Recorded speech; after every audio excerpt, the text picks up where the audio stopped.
Greetings to you all. Welcome to Iswaris English. In this video, we are going to see how to split verbs.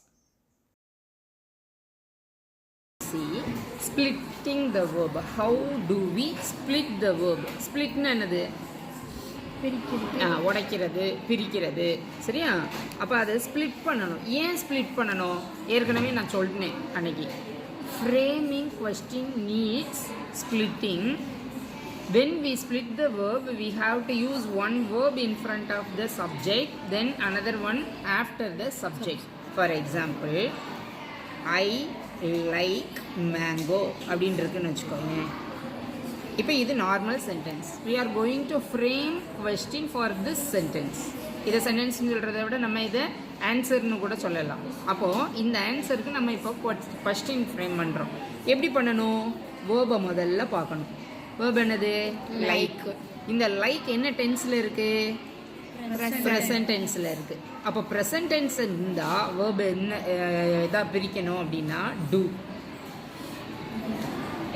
Two plus like. அப்போ யாரும் உனக்கு என்ன பிடிக்கும்னு கேட்டால் தான் நம்ம என்ன சொல்லியிருப்போம்? ஐ லைக் மேங்கோ அப்படின்னு சொல்லியிருப்போம். அப்படி தானே? அப்போது வாட் கொஸ்டின், வாட் டூ, நம்ம முன்னால் உள்ளவங்க நம்மளை கேட்கும்போது எப்படி கேட்டிருப்பாங்க? யூ. ஏன்னா முன்னால் இருக்கிறவங்கள பேசுகிறது தான் என்னது? Second person. செகண்ட் பர்சன் சிங்குலரும் யூ தான், ப்ளூரலும் யூ தான். அப்போ வாட் டூ யூ லைக் அப்படின்னு கொஸ்டின் கேட்டால் தான் ஐ லைக் மேங்கோ அப்படின்னு சொல்லுவோம். சரியா? அப்போது லைக்குங்கிறது ப்ரெசன்ட் டென்ஸ். அதனால வேர்பை நம்ம எப்படி ஸ்ப்ளிட் பண்ணியிருக்கோம்? Two plus like. அந்த ஸ்ப்ளிட் பண்ணதை எங்கே தூக்கி போட்டிருக்கோம்? யூங்கிற அந்த ப்ரொனவுனுக்கு முன்னால் ஒரு வேர்பும் பின்னால் ஒரு வேர்பும். புரியுதா? இப்போ ஷீ லைக்ட் பிளேயிங் ஃபுட்பால் அல்லனா ஹாக்கி எனிதிங். சரியா? இப்போ என்ன டென்ஸில் இருக்குது? பாஸ்ட் டென்ஸில் இருக்குது, லைக் டென்ஸில் இருக்குது. சரியா? அப்போ இந்த பாஸ்ட் டென்ஸை எப்படி பிரிக்கணும்? Did plus like. எப்படி பிரிக்கணும்? Did plus like. சரியா? இப்போ அதே மாதிரி கொஸ்டின் நம்ம ரைஸ் பண்ணணும்.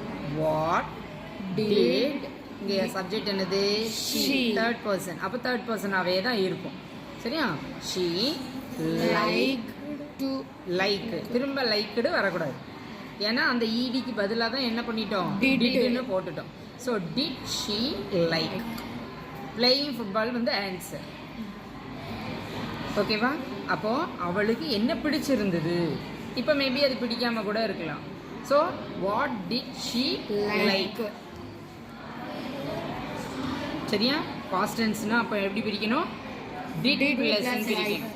இப்போ இங்கே ஷீ லைக்ஸ் மேங்கோன்னு இருக்கு. எப்படி பிரிப்பீங்க? என்ன டென்ஸு? லைக்ஸ் அப்படிங்கிறதும் என்ன டென்ஸ் தான்? ப்ரெசன்ட் டென்ஸ் தான். ஏன்? ஹீ ஷீ இட்டுக்கு மட்டும் வேர்போட எஸ் வரும் ப்ரெசன்ட் ஃபார்மில். அப்படி எஸ் வரும்போது டஸ் ப்ளஸ் லைக். இங்கே பிரிக்கிறதோட நோக்கமே இங்கே இருக்கிற எஸ்ஸை எடுக்கிறதுக்கு, இங்கே இருக்கிற ஈடியை எடுக்கிறதுக்கு தான். அதனால திரும்ப அங்கே என்ன செய்யக்கூடாது? போடக்கூடாது. சரியா? அப்போது வாட் டஸ் ஷீ லைக் அப்படின்னா கொஸ்டின் ரெடி ஆகிடும். ஓகேவா? இப்படித்தான் ப்ரெசண்ட்டையும் பாஸ்ட்டையும் பிரிக்கணும். அப்போ ப்ரெசண்ட்டில் பிரிக்கும்போது வேர்போட எஸ் சேர்ந்துருந்தா டஸ் வரும். இல்லாமல் நார்மலாக மெயின் வேர்பாக லைக், வாண்ட், கோ அந்த மாதிரிலாம் வந்துருந்ததுன்னா டூ ப்ளஸ் அதே verb go, to plus go, to plus want, to plus like, to plus come அந்த மாதிரி. சரியா? அதே இது பாஸ்ட் டென்ஸ் இருந்ததுன்னா did plus present tense, present form of the verb. The verb will be there in past tense. அங்கே past டென்ஸில் இருக்கும் I wanted to go அப்படி இருந்திருக்கும். சரியா? நம்ம பிரிக்கும்போது டிட் ப்ளஸ் வாண்ட்னு தான் பிரிக்கணும். ரூட் வேர்புக்கு வந்துடணும். பாஸ்ட் டென்ஸை ஐடென்டிஃபை பண்ணுறதுக்கு தான் அங்கே என்ன போட்டுடுறோம்? டிட்டு போட்டுடுறோம். அதனால அங்கே திரும்ப என்ன செய்யக்கூடாது? வாண்டட்னு எழுதக்கூடாது. டிட் ப்ளஸ் வாண்ட் தான் எழுதணும். புரியுதா?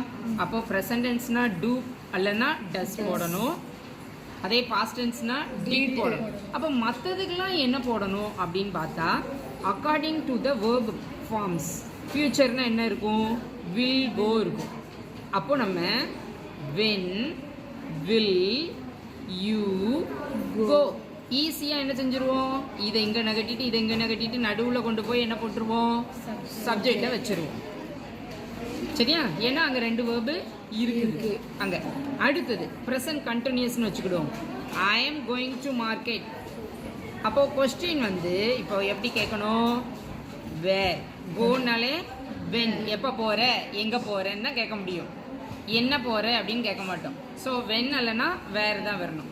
அப்போ வேர் நம்ம முன்னால் இருக்கிற ஆளை தான் கேட்போம். அப்போ ஆர் யூ கோயிங். இங்கே சேஞ்ச் தேவைப்படுது அங்கே. ஏன்? இந்த முன்னால் இருக்கிற ஆளை கேட்குறதுனால யூக்கு தக்க ஆறுனது என்ன செய்ய வேண்டியது இருக்கு? மாற வேண்டியது இருக்கு. அதனால அங்கே மாற்றம் வருது. இல்லைன்னா என்னது தான் செய்யணும்? இதை தள்ளி தான் இப்படி போடணும். இப்போ இந்த 2 வேர்ப் இருக்குது. இதில் நடுவில் போட வேண்டியது யூ. இப்போ ஆட்டோமேட்டிக்காக பாரு ஆம் போட்டு யூ என்ன செய்ய மாட்டோம்? போட மாட்டோம். அப்போ யூ வந்தோடனே இதை என்ன செஞ்சிடணும்? அப்போ இங்கே எதாவது ஸ்ப்ளிட் பண்ணியிருக்கோமா? இல்லை.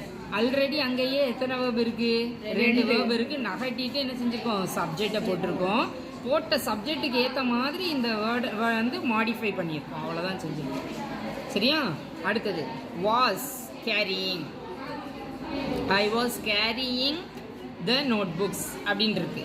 அப்போ வாட் வாஸ் ஷீ கேரியிங்? என்னது தூக்கி போயிட்டு இருந்தா? நோட் புக்கை தூக்கிட்டு போயிட்டு இருந்தா. வாசையும் கேரியிங்கையும் நகட்டியிருக்கேனே தவிர எதையும் பிரிக்கலை. அதே மாதிரி தான் எல்லாத்துக்குமே பர்ஃபெக்ட்டுக்கு எல்லாத்துக்கும் பாரு அங்கே என்ன இருக்கும்? வேர்பு 2 3 இருக்கும். அப்போ அதை ஃபஸ்ட்டு வேர்பை மட்டும் முன்னால் எடுத்துட்டு மற்றதை என்ன செஞ்சிடணும்? பின்னால் தள்ளிடணும். we will be writing the test at 3 o'clock அப்படின்னு இருக்குன்னு வச்சுக்கோ.